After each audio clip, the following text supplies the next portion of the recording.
What do violent video games have to do with mass shootings and gun violence? Hey everybody, I'm Chad Hasty, host of the Chad Hasty Show, which airs weekday mornings, 8:30 to 11 a.m. Central Time on News Talk 95.1 FM and 790 a.m. KFYO. President Trump on Thursday set to meet with those from the video game industry to talk about what impact video games have on youth and what impact violent video games have on mass shootings and gun violence. The story from the Washington Post: following the attack at Marjorie Stoneman High School in Florida, Trump said that violent video games are, quote, shaping young people's thoughts. And the president proposed that, quote, we have to do something about maybe what they're seeing and how they're seeing it. Trump invited video game executives like Robert Altman, CEO of ZeniMax, the parent company for games like Fallout, Strauss Zelnick, the chief executive for Take-Two Interactive, which is known for Grand Theft Auto, which is a fun game, and Michael Gallagher, leader of the Entertainment Software Association, a Washington, D.C. focused lobbying organization for the industry. 3 people familiar with the White House planning, according to the Post, but not authorized to speak on the record, confirmed those invitees. A spokeswoman for the White House declined to comment on Wednesday. ESA confirmed its attendance this week, but others did not respond to requests. Opposite of them are expected to be some of the video game's harshest critics, including Brent Bozell, the founder of the Parents Television Council, Representative Vicky Hartzler, a Republican from Missouri, and some others. Now, the whole idea that video games cause mass shooters to act out or cause violence among young people, I don't know if I buy that or not. I think that, there are some violent video games that maybe people who have mental issues, people who are already going down that path of evil, maybe they are desensitized to violence because in part they play video games, but you could also argue they're already desensitized and that video games really don't desensitize a lot of people to actual real violence.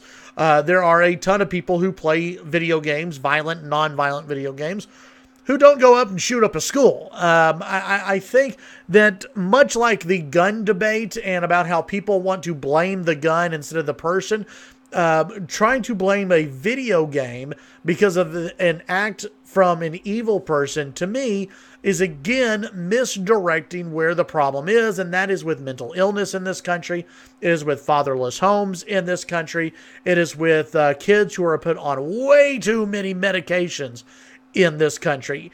That to me is the larger issue and not violent video games. Plus, you have to remember that a lot of these video games that are violent, they're age restricted, or they're supposed to be age restricted, and that for some of these younger kids who are getting these games, they're actually getting them because their parents are going out and purchasing those games for their kids. Now, at some point, there is a little personal responsibility here when adults should not be buying these games for children.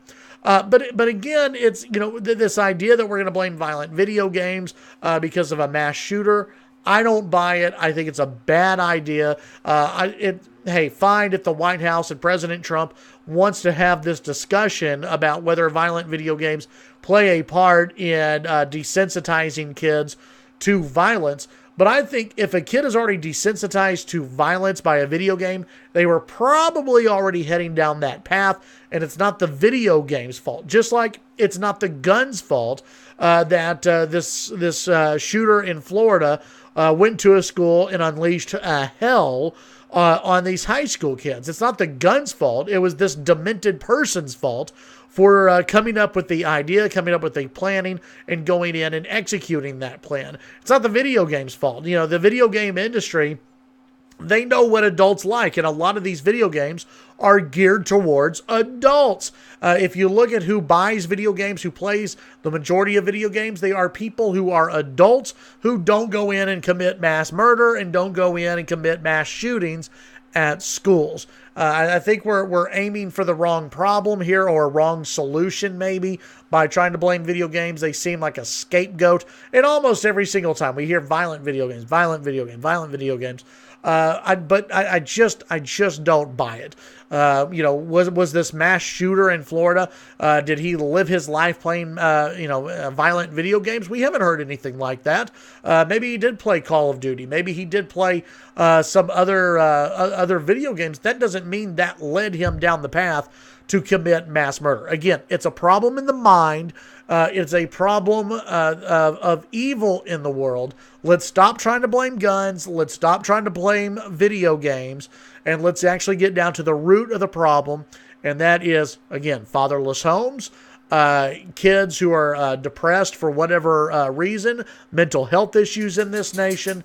And again, I believe also one of these things, putting kids on too many drugs because they like to, act up during school or something at a younger age. Tune in to the Chad Hasty Show weekday mornings, 8:30 to 11 a.m. Central Time on News Talk 95.1 FM, 790 a.m. KFYO. Have a great day.